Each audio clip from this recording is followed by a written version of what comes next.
I've really been enjoying these little e-scooters and e-bikes this week here in Northern Virginia. But the one here in front of my house, or my uncle's house, has given me sort of a little bit of perspective onto the problem of all these, the lack of a street grid here in the suburbs, even here in Fairfax County, which is 4 to 5 times denser than the densest county in South Carolina, Greenville County. Dead end roads like that. This whole neighborhood kind of ends here in the south instead of having any kind of connectivity. It just makes all transportation options just work worse. For example, this bird scooter. I rode it in to the neighborhood, I think 3 or 4 days ago, and it's been sitting here ever since. The way these guys work is if someone's walking along or you got off the bus or for some reason they see this, they think, hey, you know what, I'm going to take that, I'll cut a little time off my walk or my route or whatever, and so they scan it and they zoom off, right? But when you're in a neighborhood, when you're in a part of a neighborhood that is dead-ended, no one walks by, right? And of course, that's the whole appeal of it. People not to walk by. They don't want strangers in the neighborhood. But in order to achieve that goal, again, the sacrifice, there's always a trade-off, right? And the trade-off is that all the types of transportation work worse. For example, walking. From my Uncle David's house here, you got to walk like a mile or a mile and a half just to get out of the neighborhood on the north side. Back on, I guess it's Fairfax Boulevard or something. That's a lot. Most people are just never going to do that.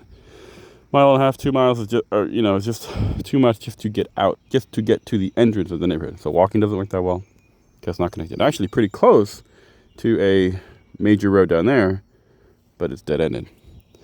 And then riding your bike, that works actually fine. 1 mile is not big of a deal, 1.5 miles. But again, the bus, you take the bus, okay, yes, that's fine. There are buses up there, but again, you have to get up there. So just the dead-endedness, which disconnects from that road, forces us to go north to that road, and that road is just far away because we're at the very, very back of the cul-de-sac end of the neighborhood. Anyway, back to the microtransit thing. This is great, but again, very, very few people are going to be setting off from this part of the neighborhood ever if they're not in a car. They're always going to basically be in a car, which means this is going to sit here basically, I guess, until the battery slowly dies by itself and the company comes, picks it up, and takes it back to the place to service it or charge it or whatever. So, I mean, it's not a huge deal. I've seen a lot of these in Fairfax, and they seem to be doing pretty good business, and I've enjoyed using them.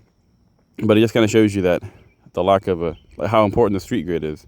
That it needs to be connected a little bit better. That there's always a trade-off. The worse it's connected, the worse all the types of transit will work. And the more we're just going to kind of default to cars. The better it's connected, the more the likelihood this kind of thing will actually work, right?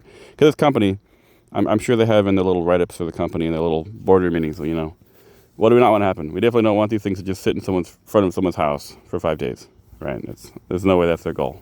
They want these to be used as frequently as possible to make money and, put more of these in the street, which I'm totally in line with that goal too. I think they're great.